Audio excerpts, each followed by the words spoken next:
Now let's start out at 1 West 125th Street, Harlem, New York, under Commanding General YAHANNA. This is the Tuesday Brotherhood class, man. We're going to get back into the We Are One. Talking about blacks, Hispanics, and Native Indians. We are one nation. We are one people. And we think that we're so separate. But when you go into history and you look at the history, you'll see that we are more like each other than what we think.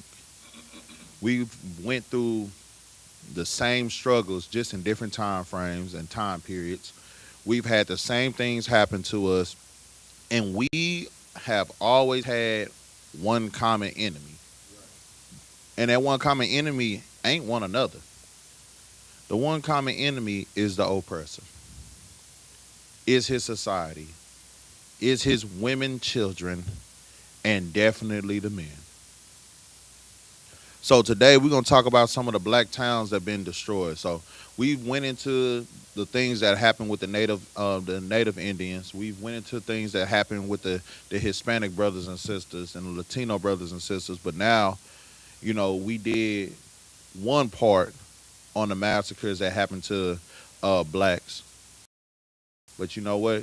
This time we're going to talk about the black towns that were destroyed. Okay? Brother, go ahead and get into the segment. It says black towns destroyed. The first one should be the Tulsa race massacre.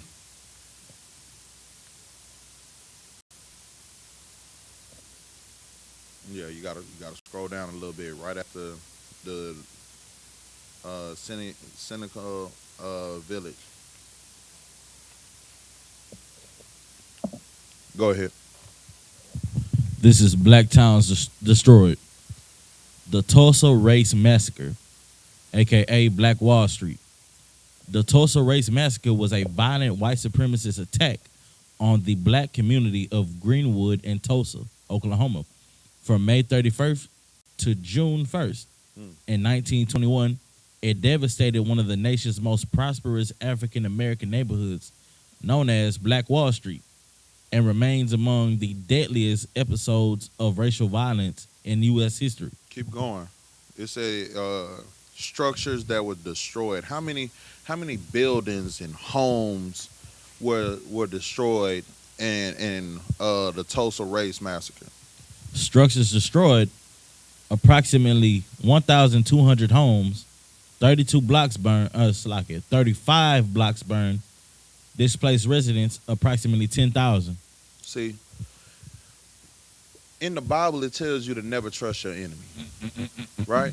Right. Because just as iron rust, so does what? His wickedness.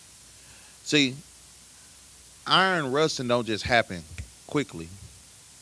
It happens over time. What did your oppressors show you right here when it came down to your people?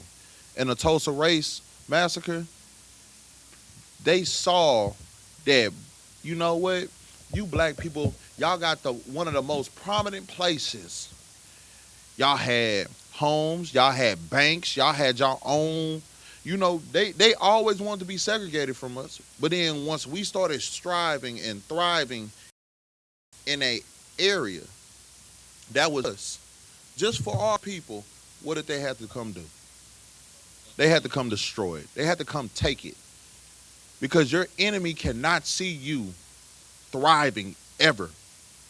Because if you're thriving, what does that mean for them? They're missing out. It's not about them. It's not about what they have. So what do they have to come do?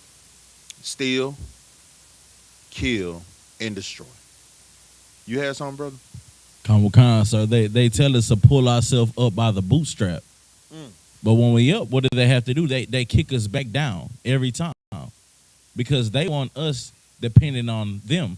Yep. Because our independence is a threat to their society. Perfect. That's perfectly said. If you ever want to see them scared, start having your own independence. Like, the world that we're living in right now, if blacks, Hispanics, and Native Indians decide to come together and segregate ourselves from these oppressors, they are going to start panicking. Because they're not going to know what's next. They've been building cities off of the backs of us for so long. What do you think that they'll do if we decided we're no longer working for them? We're no longer putting our money into their businesses. We're no longer buying their fashions and buying their inventions, and we go back to what our inventions was. Because a lot of these inventions that you see out here in this world was off the backs of blacks, Hispanics, and Native Indians. And the NASA programs and a lot of things that's in NASA was from blacks, Hispanics, and Native Indians. That refrigerator that you got in your house to keep your food cold, where did that come from? Black people. The 12 tribes of Israel are what's keeping this world running right now. And your oppressor, you know what he's trying to do right now? He's just using what we already made and trying to make it better. But he can't. What you got, brother? Salaki, so I was just gonna say what you brought out is heavy, because blacks, Latinos, and Native Americans, we revolutionized this whole world. Yeah. Every nation, every society upon the face of the earth uses our inventions. Yep. The AC, the stoplight, Wi-Fi. You know what I'm saying? You like countertops? We invented that. Yep. Bars, everything. This whole place, we did everything. And yet we get no credit. Yet they call us low IQ. Yeah. But they have came up with nothing. The only thing that came up was the patent office to steal our inventions. That's exactly what it is, brother. Do you know that there was a black inventor named Garrett Morgan that invented the gas mask? The same gas mask that they use against us when they want to sit here and throw that pepper spray and them bombs out there and the mustard gas and all that. But you're using an invention that was invented by a black person. Those, like he said, the street lights, black person. See, y'all hate us so much, but y'all love what we create. But y'all hated those people because what? They were thriving in that work, in their own place. That you know what you had to do? Come and destroy it. Brother, I want you to keep reading. Once you go ahead and keep reading down more. What was the next part of it? Come. Destruction and casualties. White rioters, many deputized and armed by officials, burned churches, schools, and businesses block by block. They did what? Many deputized and armed by officials burned churches, schools, and businesses block by block. See, this is the craziest thing. See, it says in the Bible, y'all get that precept for me. Whose oppressors slay them and hold themselves not guilty. See, in the Bible, it tells you about your oppressors, man. It tells you that your oppressors will do whatever they can to unalive you and take from you. And they're not going to hold themselves guilty. No, they're going to say, I'm not guilty. Because, you know, there was a key word that he said. And I want to know if y'all heard that word like I heard that word. It said white rioters that were what? Many deputized. See, these people were told that it's okay for them to do this. Oppressors giving more oppressors power to destroy and pillage and unalive blacks, Hispanics, and Native Indians. What you got, brother? Did you get that precept for me? Khan, sir. Come on, Khan. Go ahead. This is the book of Zechariah, chapter 11, verse 5 through 7. Whose oppressors slay them and hold themselves not guilty. See, when the world is given unto the hands of your oppressors, they can slay you and hold themselves not guilty. They can sit here and take from you and nothing will be done to them because they're just following the will of their father, the government. And the government's father is what? The devil, the oppressor, the person who deceives, the person who takes, the person that unalives with no reason. That's what's happening here in this Tulsa race massacre. Keep reading. Go back to the Tulsa race massacre and keep reading what else happened. It already said that these white rioters were deputized and they were armed. So not only did you deputize them saying, you know what, it's okay for you to get this done, I'm going to arm you. I'm going to give you all the weapons that you need to destroy and do the job great. What you got, brother? Salaki, sir, I've heard the word deputized before because this is a little known thing about what happened during the time of Hurricane Katrina. Yeah. Did you know that oppressors were armed and deputized to keep the refugees backed up in New Orleans? Yeah. So they couldn't leave. Yeah. And when they tried to leave, they blocked them in on both sides. They would shoot them dead if they seen them. Brother, do you know that right now there's new deputized people called ICE? Good night. Ain't ICE deputized? They Didn't they start wearing the shield and the badge and all that, saying that they were deputized to try to get all the illegal immigrants, right? Right. Question. So why they ain't aiming towards them Chinese people that's here without paperwork? If they're deputized to get illegal immigrants, why they ain't going for them East Indians that ain't got no paperwork? But they're deputized. Why they ain't going for them Pakistanians? Why they ain't going for those people that we all saw the video of all the people hanging on the airplane to try to make it and get out of their land and come over here, right? The same people you blame for 9/11, you sat here and sent the plane over there to go save them. But ICE ain't targeting them. You know what they need to do? They need to put a definition of deputized. Deputized need to be only towards the people of color, the 12 tribes of Israel, because that's the only time I see anybody that's deputized. They're targeting blacks, Hispanics, and Native Indians. They're never targeting Chinese people or Africans. They're never targeting East Indian people. They're only targeting our people, the people that we sit here and we were raised to hate or raised to go against. Those are the only people that's being targeted right now. And we don't understand that we are one people. It's true what the Bible says. Right. That our people are destroyed from a lack of knowledge. And that lack of knowledge that we have for one another, the lack of knowledge to know that we are so connected, that the same thing that happened to the blacks happened to the Latinos and the Hispanics, and the same thing that happened to them happened to the Native Indians, and the same thing that happened to them happened to the Haitians and Jamaicans and the Colombians. If we would come together and start really getting this knowledge, we will understand why the Lord chose us to be a special people unto himself.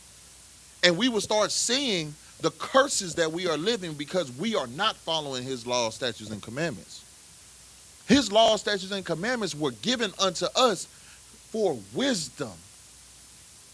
Those were our wisdom. That was our knowledge to be above everybody else. But what did we do with it?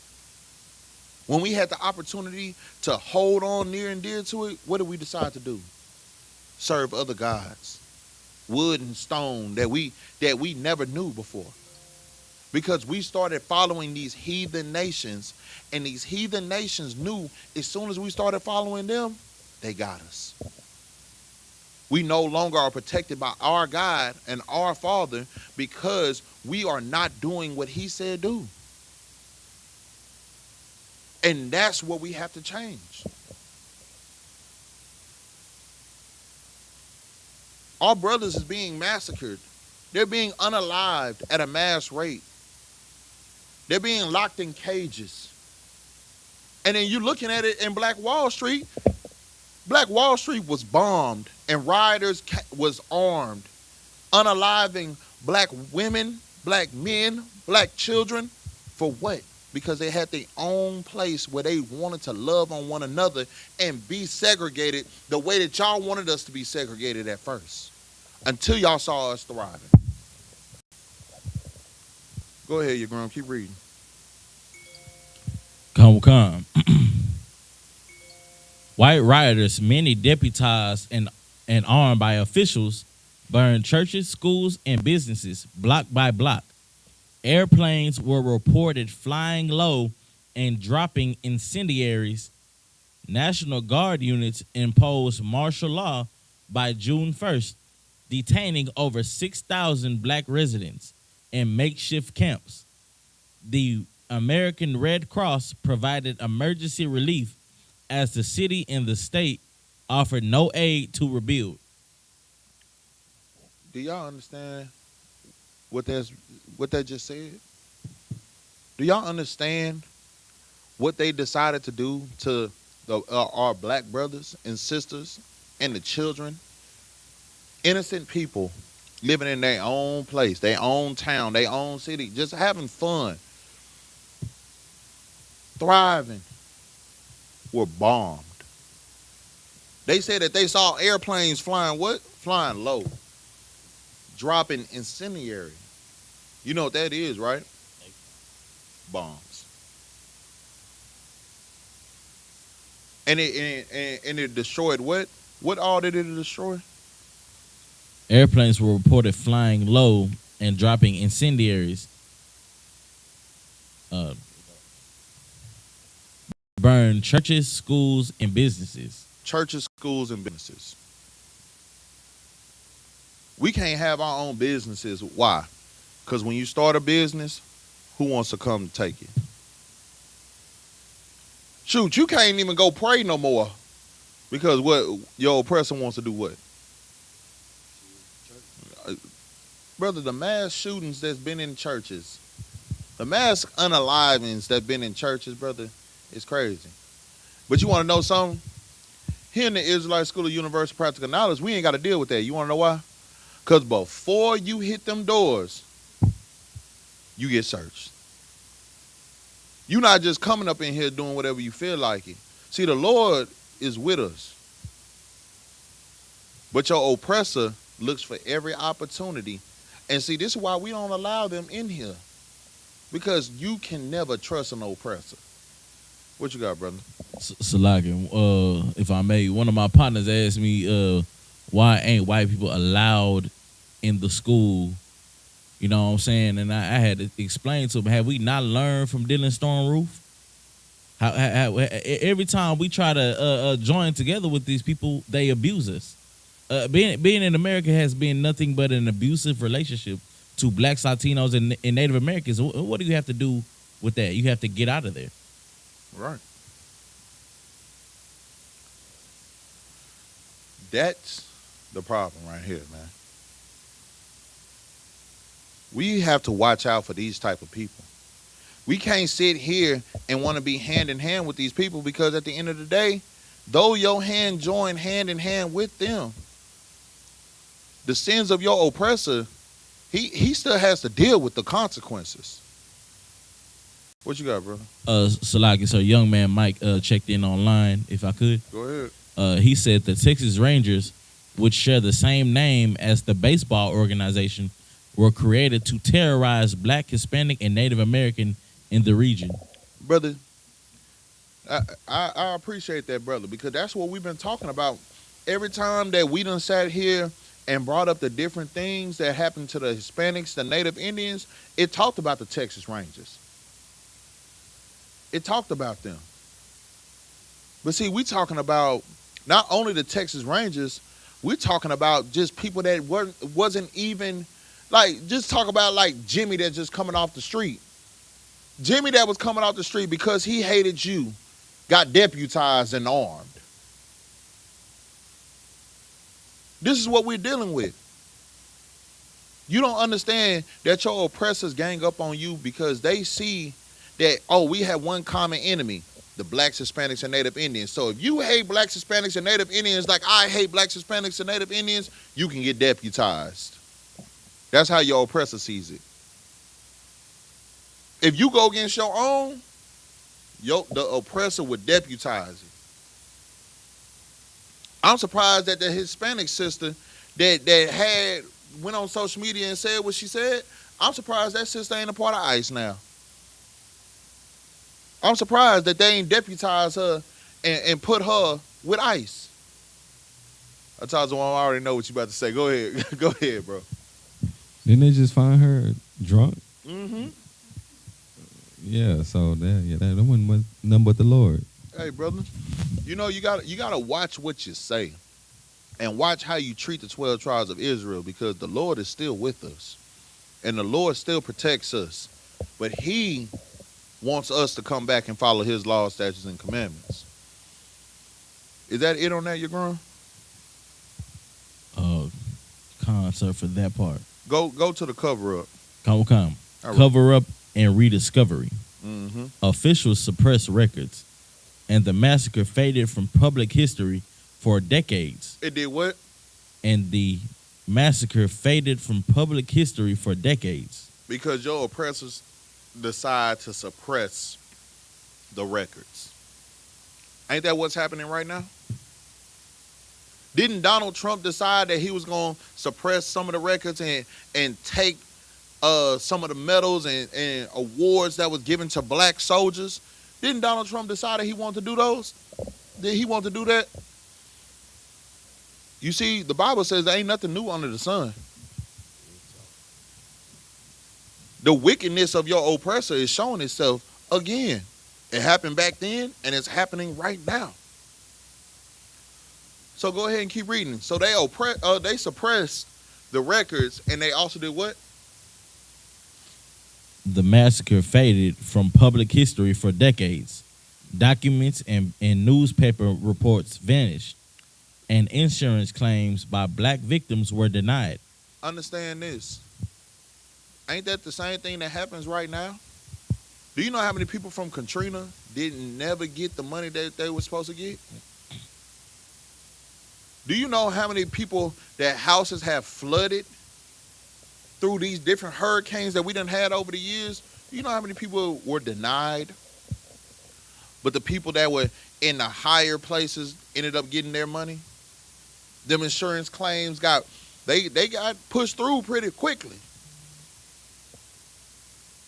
And these are the things that we deal with. It happened then, and it's happening now. Just like the news. How many times do you see that an unarmed black, Hispanic, or Native Indian will gun down on the news? Do y'all see that on the news, or do y'all see that on social media first? Because I know when you watch the news, I don't see it like that. The news, they pick and choose what they post on that news channel. You'll see it on social media because people are sharing the traumas now. Now, if somebody's recording stuff, they recording on live, or they're seeing it, so they're getting it. But look, back in the day, they could suppress all this thing. The news will only show what they want the news to show. And this is what we deal with. We deal with whatever they want us to see. Whatever they want us to see and deal with, that's what they show. That's what they bring to the forefront of your mind. What you got? So, like, if I may, just imagine what we do not see. Just imagine the atrocities that occurred that were not recorded. Like, what happened to the war? Exactly. We could go about any of the wars. What happened to the wars? You know, U.S., we was at war, right? They said it was the start, right? What happened? Do y'all hear about it in the news? Do y'all hear about anything going on right now? So it just we went from being at war to radio silent. Nothing brewing. Nothing's in the background. We ain't hearing about no ships being there, or we ain't hearing about the treaties or things being. What you got? So like I said, I don't even hear them talking about the files no more. No, you want to see them files ain't talked about no more. So now all of a sudden we done with the war. It's just like Big Brother and Little Brother had a conversation. Hey man, they talking about these files. Hey bro, hey, I'ma slap you. Then you gonna slap me. Then we gonna keep going back and forth until they worried about that. And then when they worried about breaking us up, then we gonna shift that to the background. Do y'all not see how these oppressors is playing these dirty games? Like they'll suppress whatever they want to suppress. Right. But they'll bring to the forefront anything that you do. So this is why we have to be careful. This is why we have to be more strategic in the things that we do and following the Lord's laws, statutes, and commandments. So that way, when the oppressor want to bring anything to light, it ain't nothing for him to sit here and gossip about. Go ahead and keep going, brother. Come.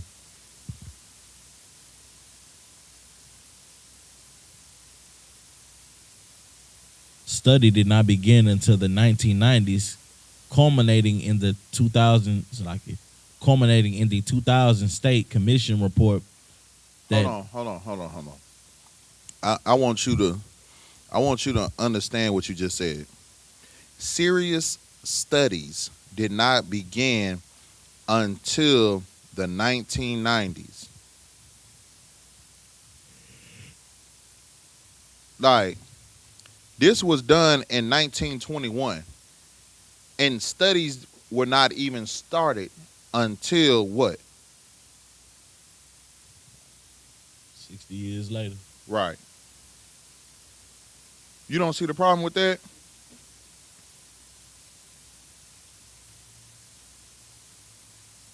Keep going. Come. Culminating in the 2000 State Commission report that confirmed official complicity and estimated 100 to 300 deaths. Excavations of suspected mass graves continue under the city of Tulsa supervision.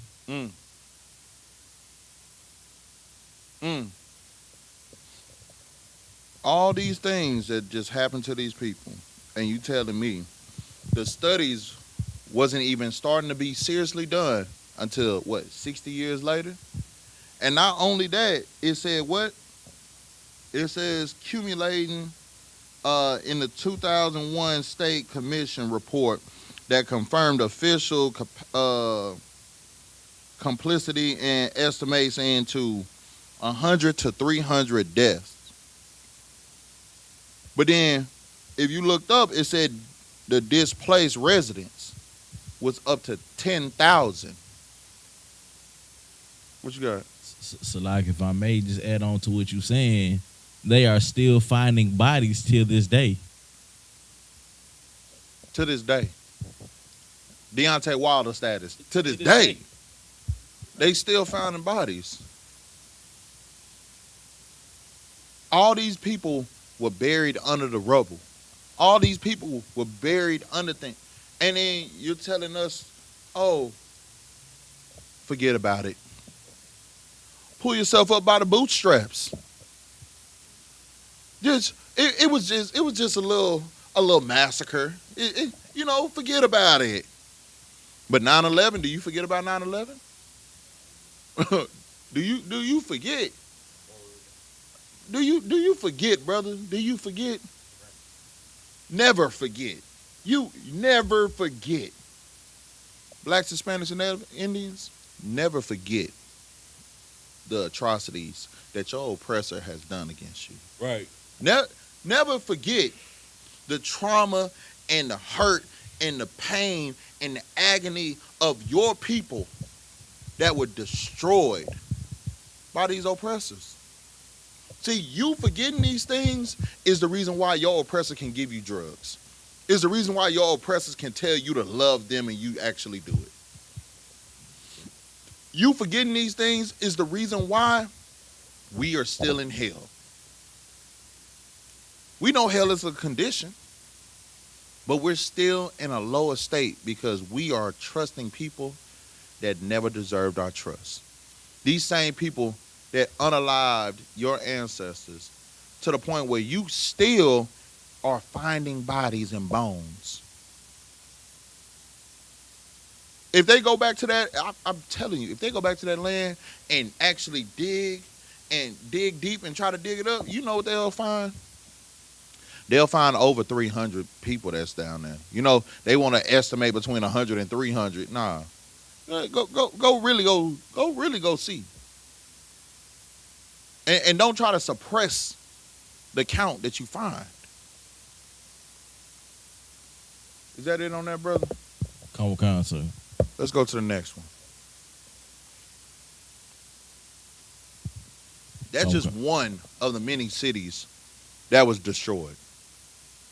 The many towns that were destroyed. Salaki. Go ahead, go to the next one, brother. Con. This is the Rosewood Massacre. Mm-hmm. The Rosewood Massacre was a racially motivated attack in January 1920 on the predominantly African-American town of Rosewood, Florida. White mobs destroyed nearly every building and killed several residents after a false accusation that a black man had assaulted a white woman in a nearby Sumner. Brother, you got to watch out for them white tears. Our people got to watch out for them white tears, see.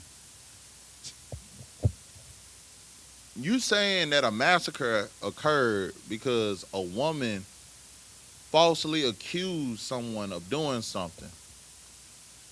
A brother of color was falsely accused by a Caucasian woman, and a massacre happened behind it.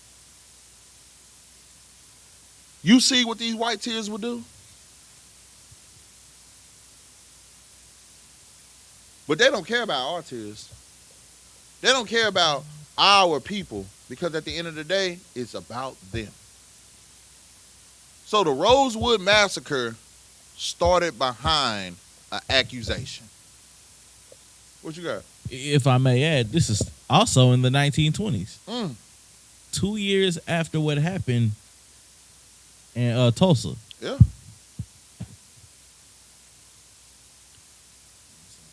Brother, keep going. Come. White mobs destroyed nearly every building and killed several residents after a false accusation that a black man had assaulted a white woman in a nearby Sumner. Man, it seemed like they gangsters. You know how they always try to say we're thugs and we're gangsters, right? They chimping out. We're chimping out. That's what they try to call us, right? It seems like they're chimping out. See, the thing about it is, you want to say, oh, they're gangsters, they're thugs and all that. It seems like y'all are real thugs. And we're not saying thugs in a way that people want to say, oh, this is the good thing of being a thug. No. Y'all had mobs come through hurting innocent people. See, blacks, Hispanics, and Native Indians, we try to protect our people. If you see mobs coming down, it's because what? It's a situation arising. But because this lady said something happened, then what happened? They had white mobs do what? Destroyed nearly every building and killed several residents after a false accusation. After a what? False accusation. So this wasn't even something that was actually proven, but it was something that was falsely said, right? A false accusation, something that was not proven to be true. They destroyed all them homes, unalived people, and did everything that they could. Go ahead.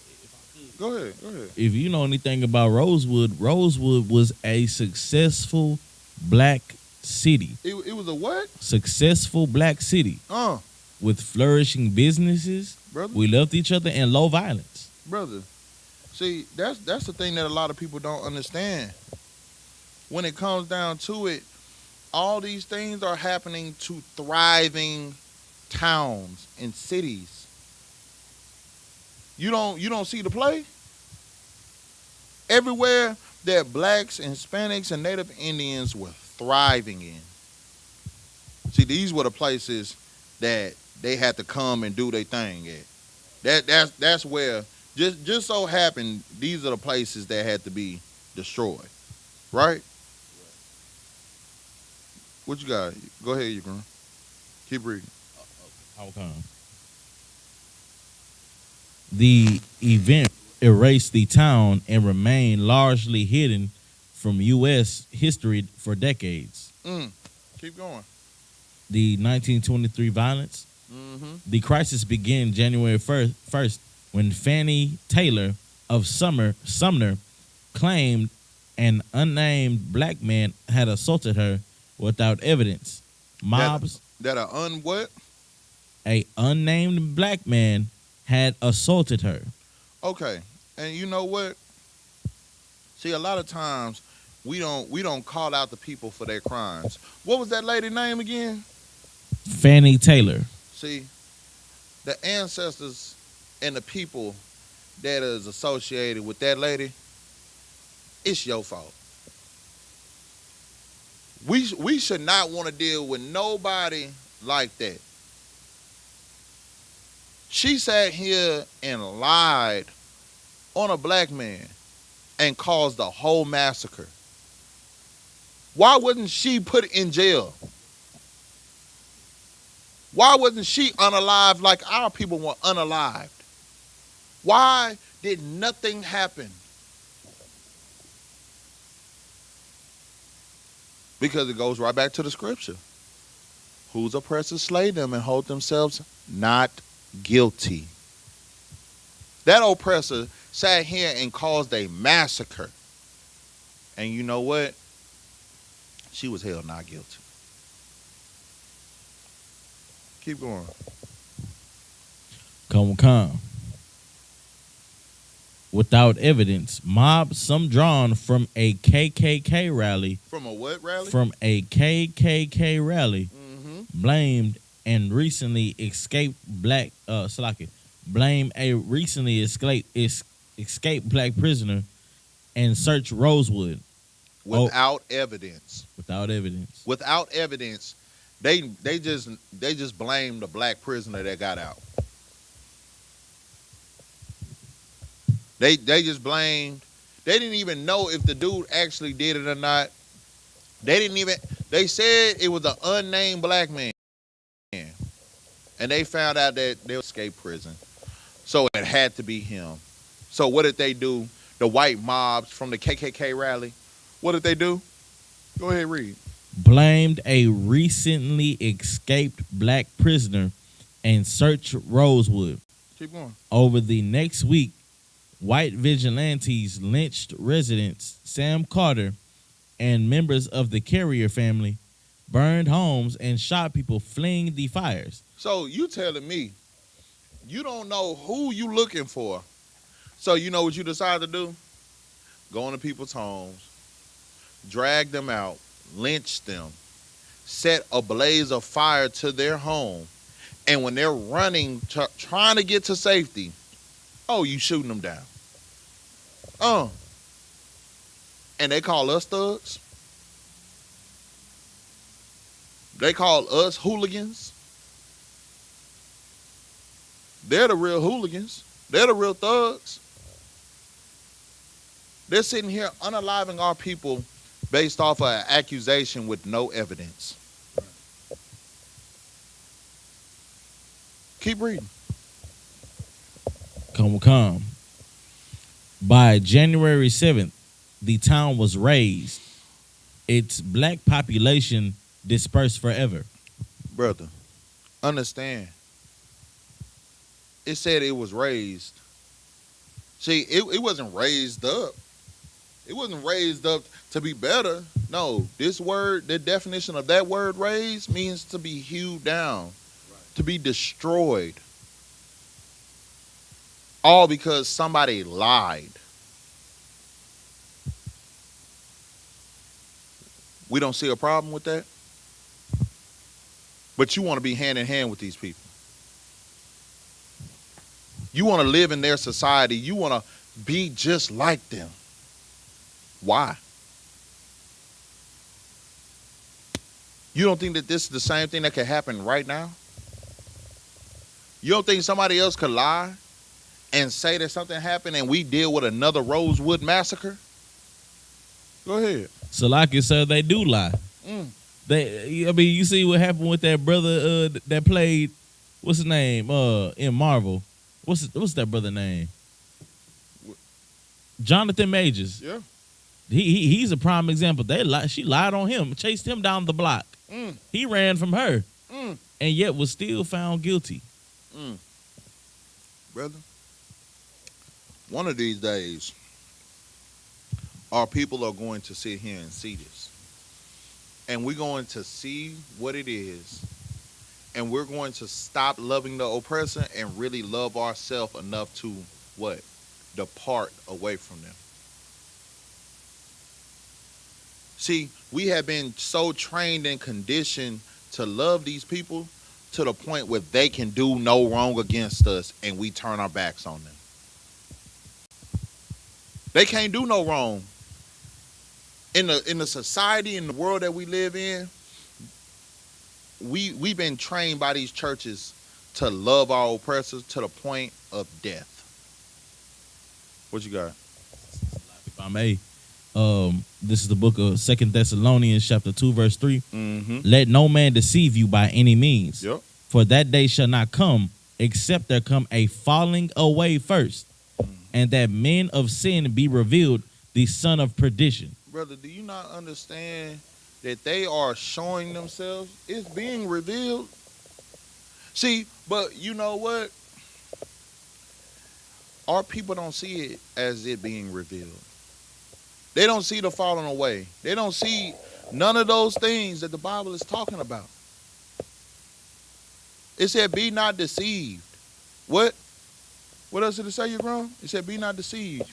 Let no man deceive you by any means. Let no man deceive you by any means. See, we have a keen eye when it comes down to our own people when we having conversations, man. Right. A black person can't tell you anything and you gonna believe it.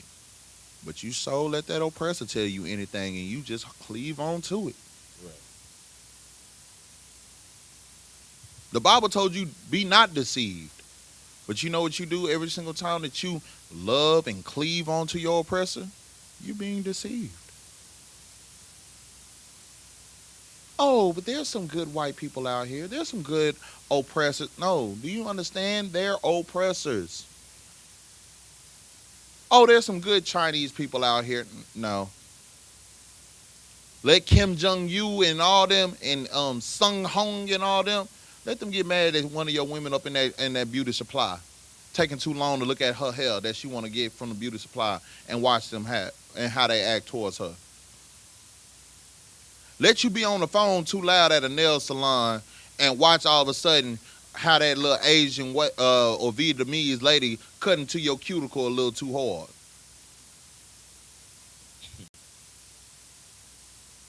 Let you be $1 short on your pay that you got to pay them out and watch them lock the doors and beat you senseless.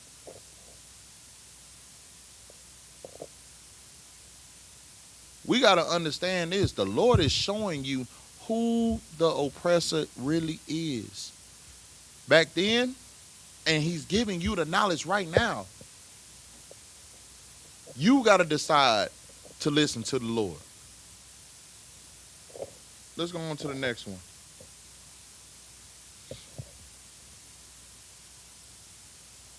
Come. This is the Elaine Massacre.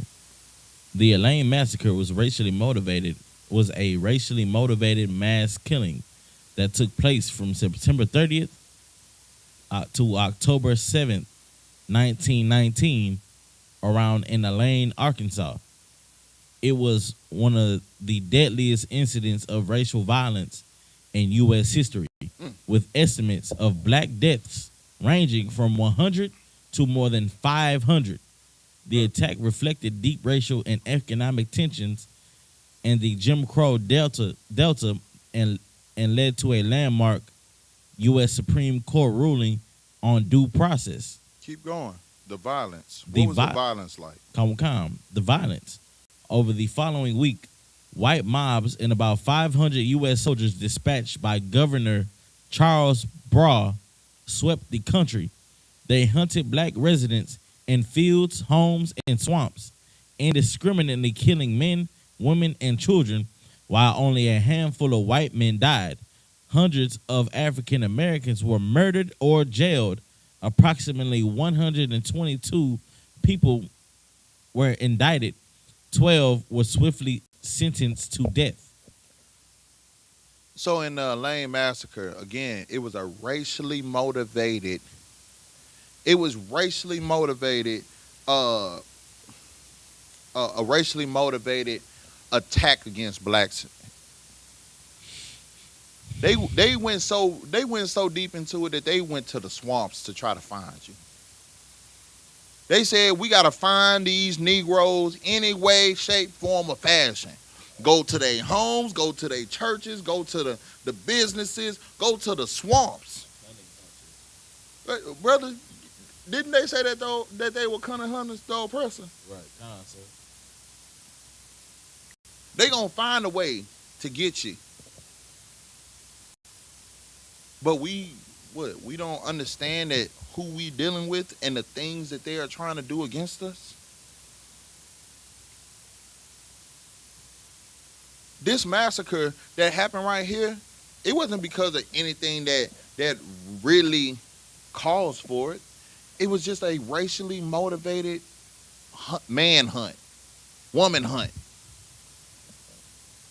I want to get these people out the way.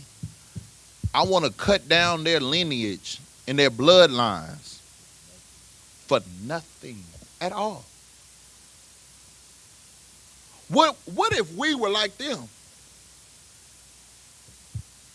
Do you know what would happen? And this is why we don't never sit here and tell black people or Hispanics or Native Indians, turn on the oppressor and start trying to do the same things that they did to you, to them.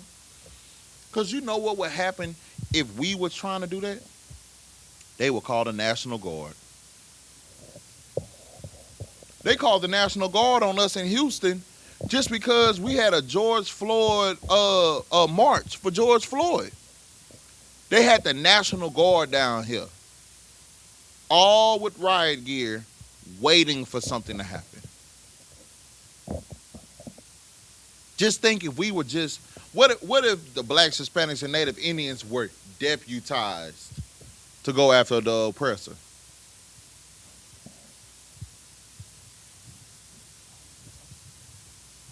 Your oppressor wouldn't know what to do.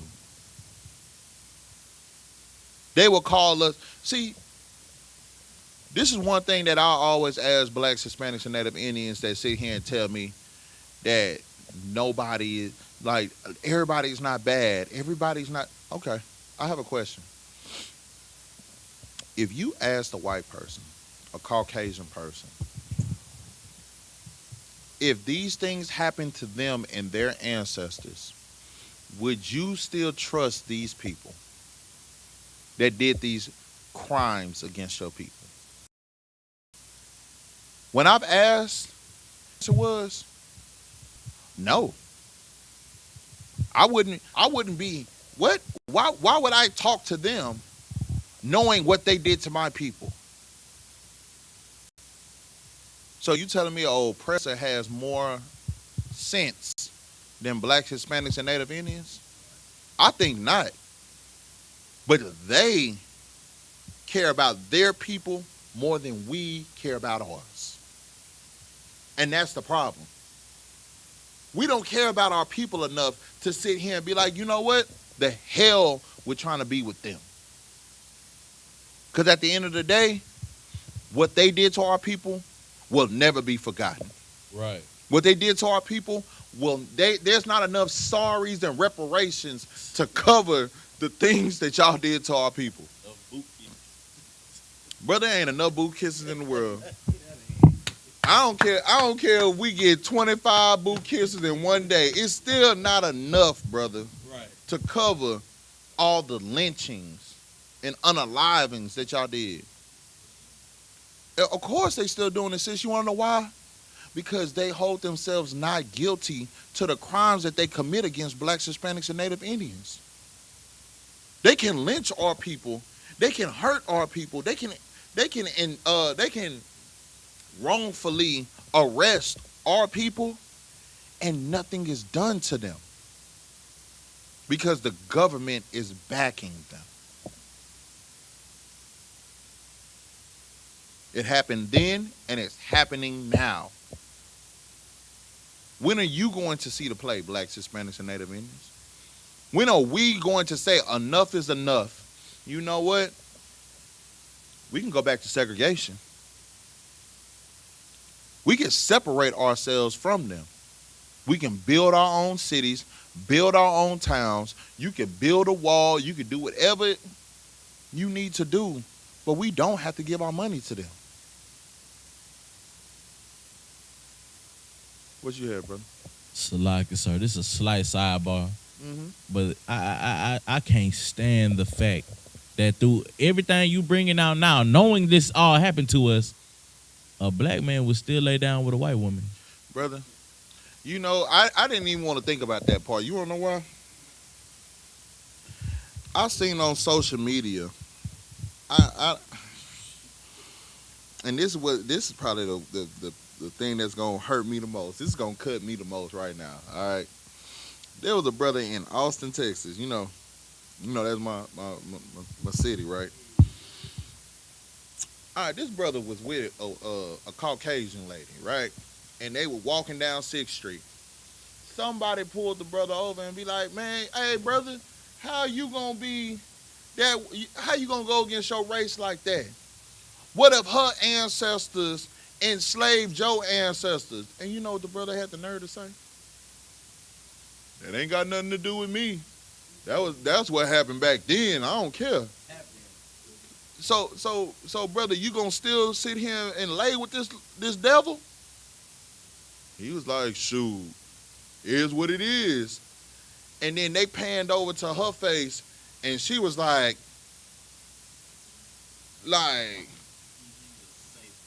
"Hey, brother, let me tell you something." And that's the craziest thing right there. All these things is being said, and you know what?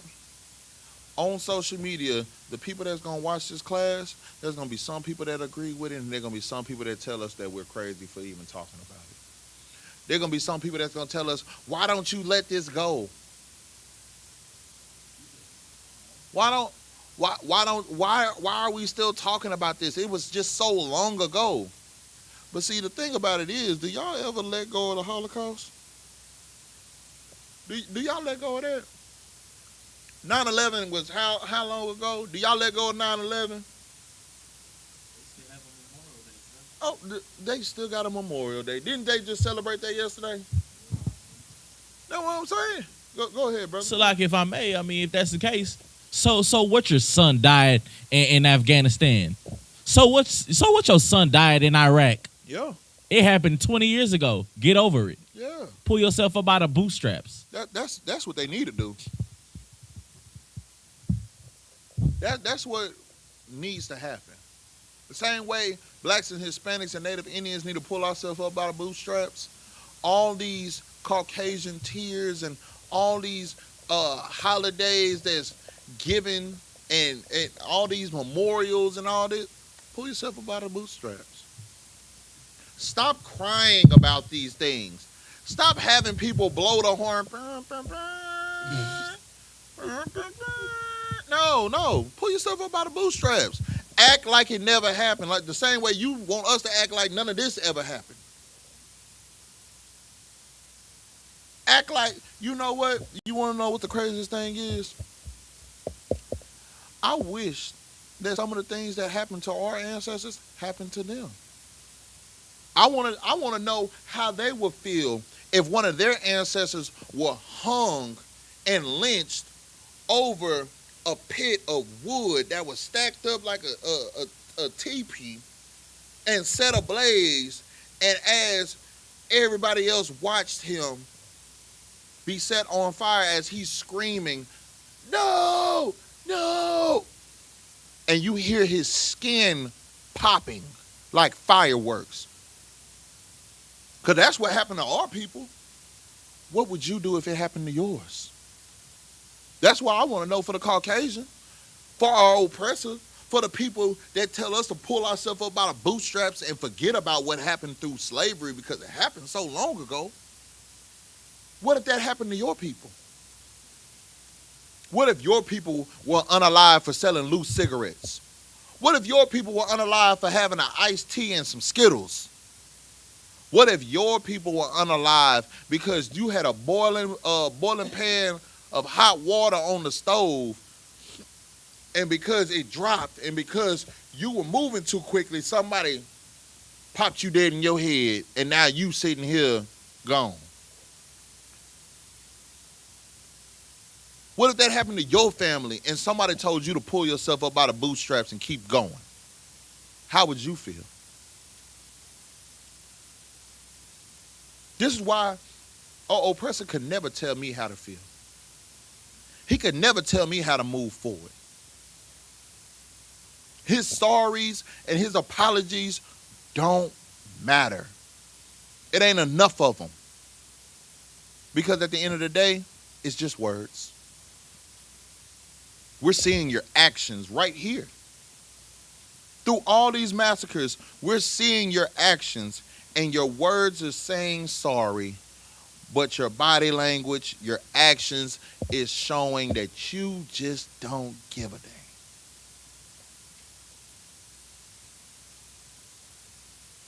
Is that it on that massacre? You had something? Yeah, Con, sir. I Go just ahead. wanted to go back to what you said. What if it happened to them?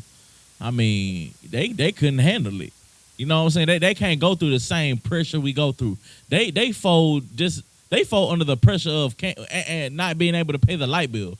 They unalive their whole family behind that. Brother, do you know that there were so many people that jumped off the building through the Great Depression? What was it called? The stock market crash. What they did? The Great Depression. 2000, early 2000. Man, what was it called in the early 2000s when the stock market crashed and everybody hopped off the building? Talking about they couldn't take it no more. They just started flying off the building. Brother, I don't even remember. I cannot remember what they called it. Yeah. Hey man, you lose your job. If blacks, Hispanics, and Native Indians, we lose our job. We putting in job applications. We're gonna be around here like, say fam, you don't know nobody that hiring right now, man? Yeah, these people tripping, man. I done lost my job.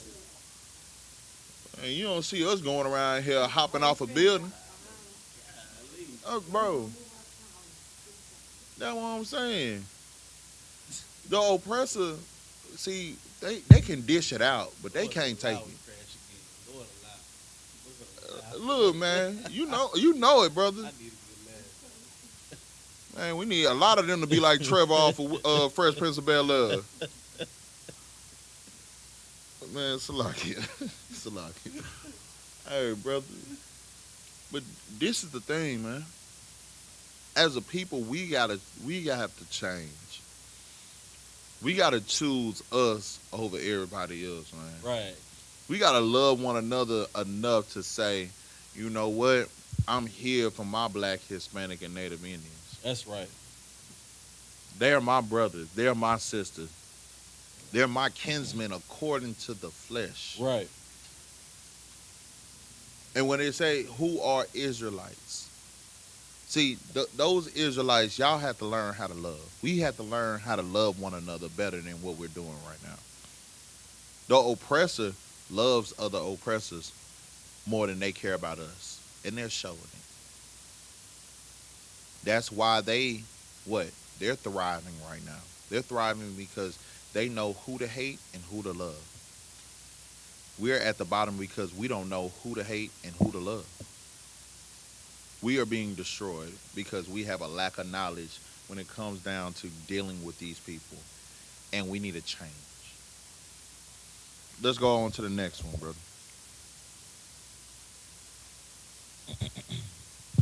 Come. The Wilmington Massacre of 1898. The Wilmington massacre of 1898, also known as the Wilmington coup, was a violent overthrow of elected biracial government in Wilmington, North Carolina. It stands as the only successful coup. I don't know how to pronounce it. Detot in the United States history marked a turning point in post-Reconstruction racial politics in the South. Keep going. The coup and violence, white supremacist Democrats led a former Confederate Colonel Alfred Moore Waddell organized a campaign of intimidation, propaganda, and paramilitary mobilization on November 10th, 1898.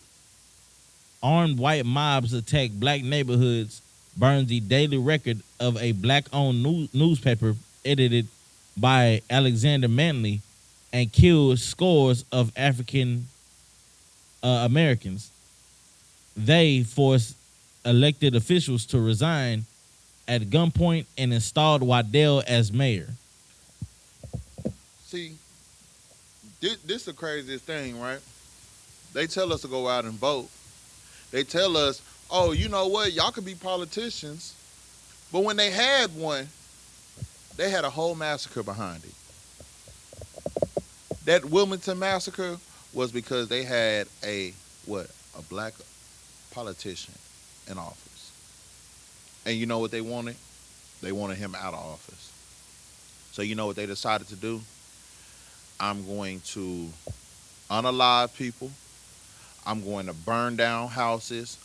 I'm going to have you at gunpoint until you say that you no longer want to be an official. You are going to resign one way or another. Resign because we're going to either unalive you or resign and go into a burning building because we're still going to burn down these buildings and unalive your people.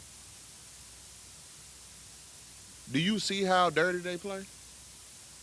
Do you see how dirty these people are?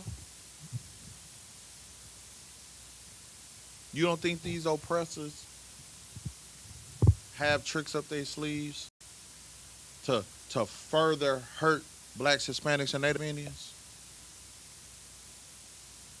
We have to watch out for these people. We got to understand that these people are trying to intimidate us. And still to this day, they want to intimidate blacks, Hispanics, and Native Indians.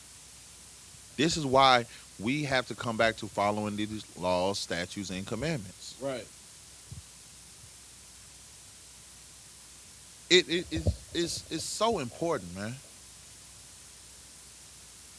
Is there any more on that? Sir.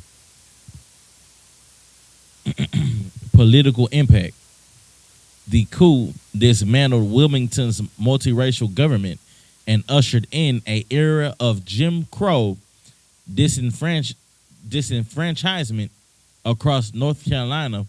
It became a model for white supremacist redemption movements throughout the South, effectively ending black political participation for decades. Brother, I thought they even mattered. Yeah, exactly. Brother, go to the book of Matthew, chapter 5, verse 25.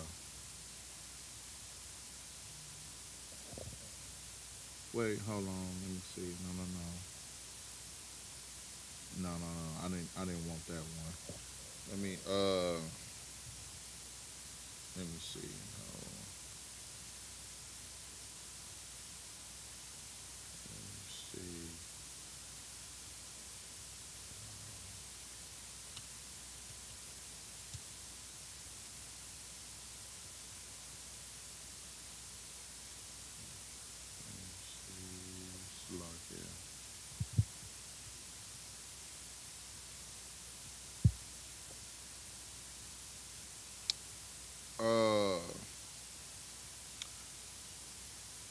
Go to the book of Exodus, chapter 23, verse 22. Salakia.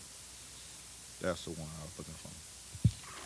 This is the book of Exodus, chapter 23, verse 22. This is something that us as the 12 tribes of Israel, we got to understand this. This is how we learn how to deal with the oppressor. This is how we win against the destruction and all the things that's caused by our oppressors. We have to learn how to do these things right here. Come, this is the book of Exodus chapter 23, verse 22. But if thou shalt indeed obey his voice and do all that I speak, then I will be an enemy unto thine enemies. See, right here, the Lord just wants us to listen to him. The Lord just wants us to come back to following the law, statutes, and commandments. If we would come back to following the law, statutes, and commandments, he said that he will be a what? An enemy unto thine enemies. Keep going. An adversary unto thine adversaries. If we would come back to following these laws, statutes, and commandments, the Lord will be an enemy unto our enemies. You won't have to worry about your oppressors anymore because the Lord will start dealing with your oppressor.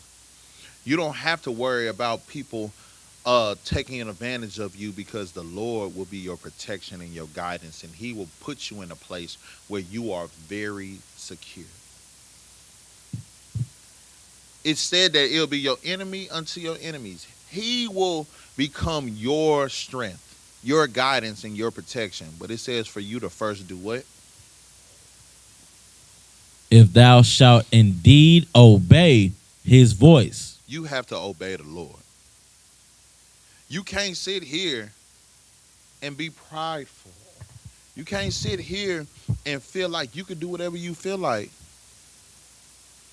It says it all the time. Hold on, let me see. Hey, y'all find that precept for me where it says you can't drink of the cup of devils. Let me see. Let me find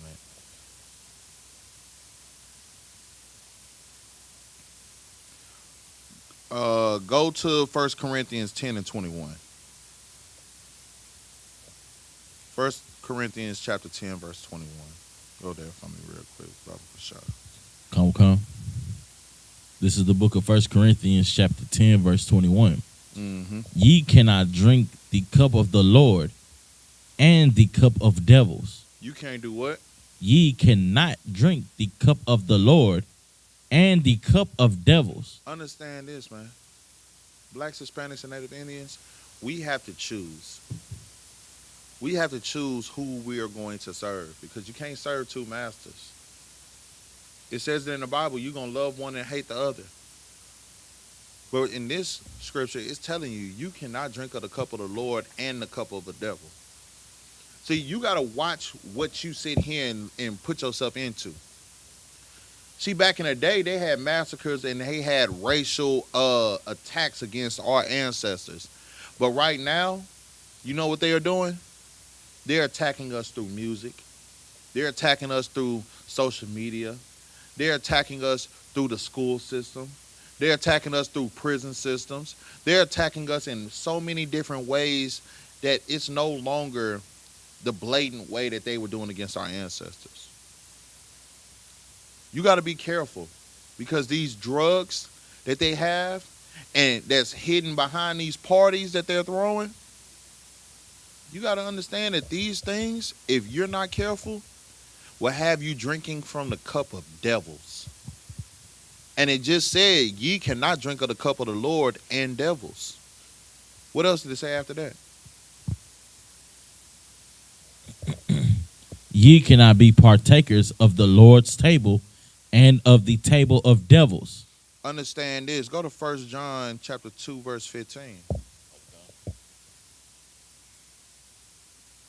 This is the book of 1 John chapter 2, verse 15.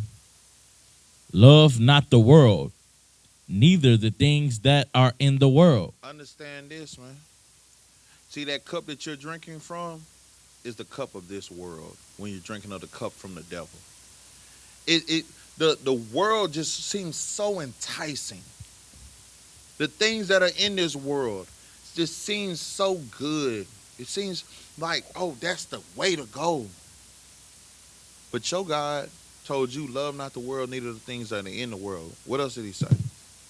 If any man love the world, the love of the Father is not in him. Why would the Bible say the love of the Father is not in you if you love the world? You know what that says to me? It says something's wrong with this world that we're living in right here, right now.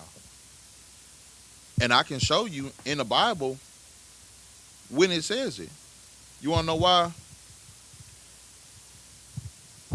Let's go here. Go to Job chapter 9, verse 24.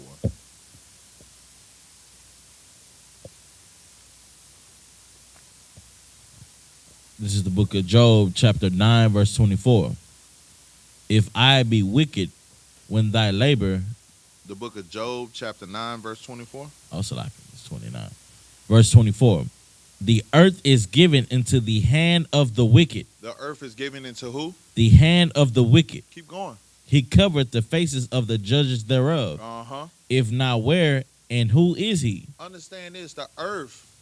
See, right now, the world that we're living in, the world that the Bible says, love not the world, neither the things that are in this world. Go back to 1 John chapter 2, verse 15.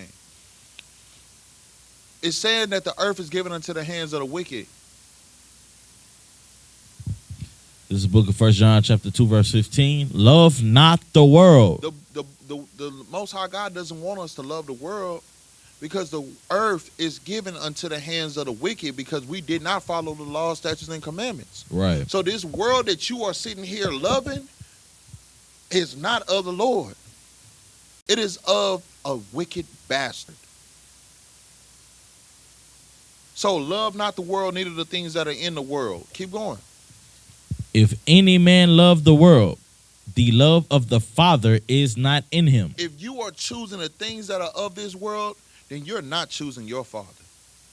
And this is why we keep being unalive. This is the reason why we keep being sent to jail, doing football numbers. We all heard about what happened with them young boys that unalive Coolio Fulio. You know what they just said about them?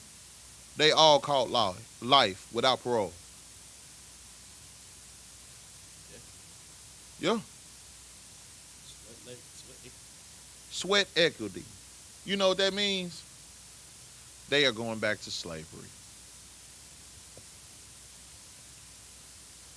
What they said through sweat equity.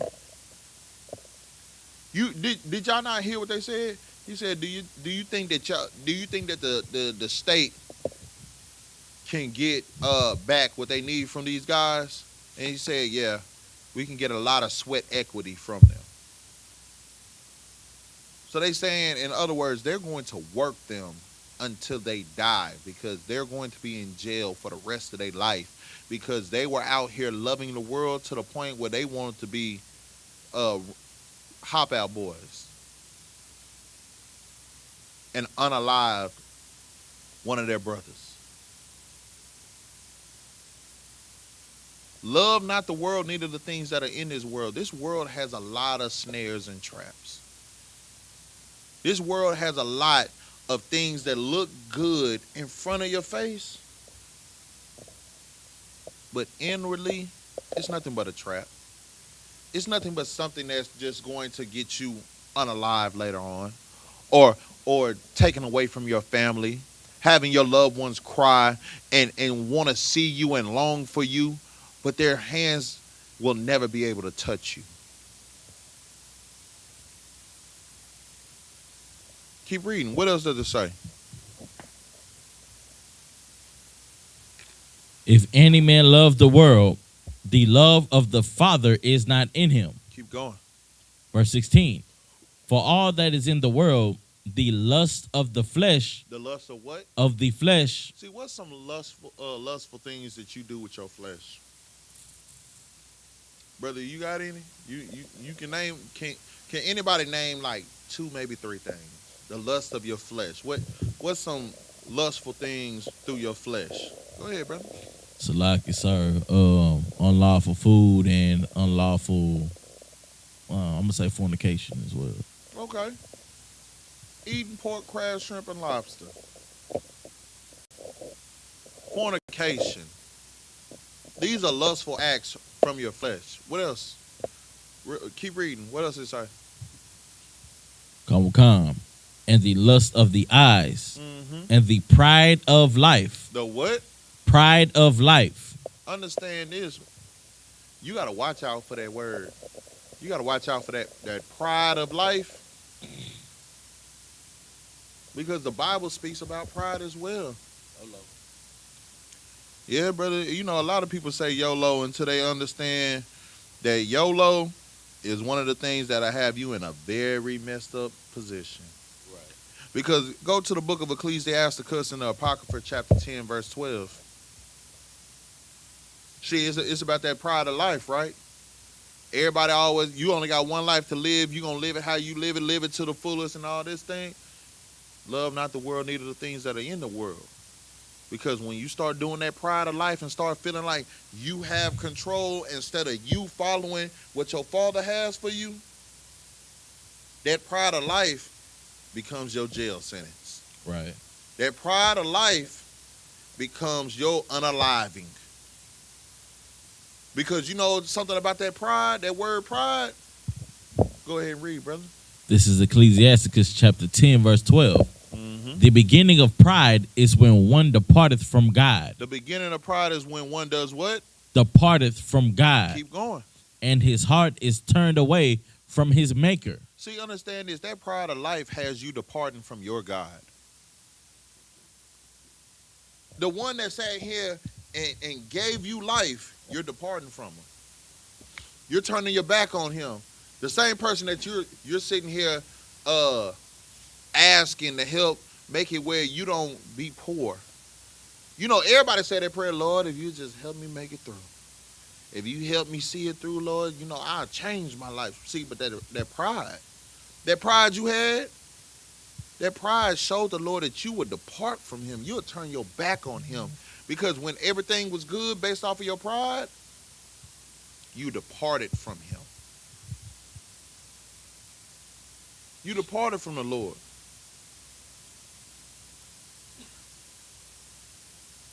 Go down to the next verse. What does it say next? Come, verse 13. Yeah. For pride is the beginning of sin. Because pride is what? Is the beginning of sin. See, that pride of life, when it says love not the world, neither the things that are in the world, the lust of the flesh, the lust of our eyes, and the pride of life, see, that's when you depart from God. And then you start doing what? Sinning. Because pride is the beginning of sin. See, when you become prideful, then you start sinning. Then you start doing whatever you feel like doing because you no longer care to follow your Father. Then you start saying, oh, well, you can eat pork. You can do these things. You can sit here. Oh, it's okay for me to have multiple husbands. No, it's not. No, it's not. Oh, it's okay for me to sleep with my homeboy's girl. No, it's not. Oh, it is okay for me to be Mr. Steal Your Girl. No, it's not, brother. No, it's not. You need to leave that woman alone, brother. And you wonder why you slept with a married man, a married man's wife. You slept with this woman. She's married to a man. You slept with her, and now her husband's coming with the shotgun to come and blow your head off.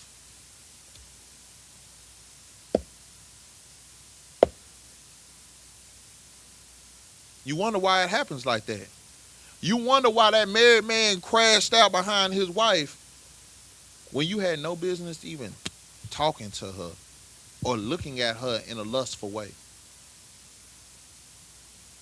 We got to stop being so prideful, and we got to start listening to our Father.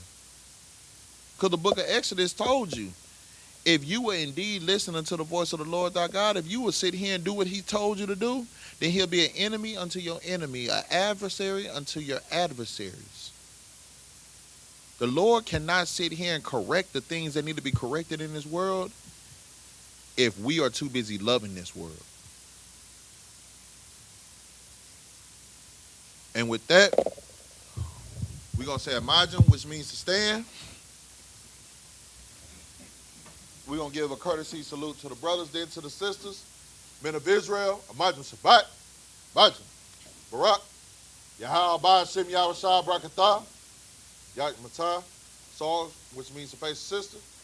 Men of Israel, Amajim Shabbat, Majim, Barak, Yahweh Shamar Atah Ba Shem Yahweh Shah.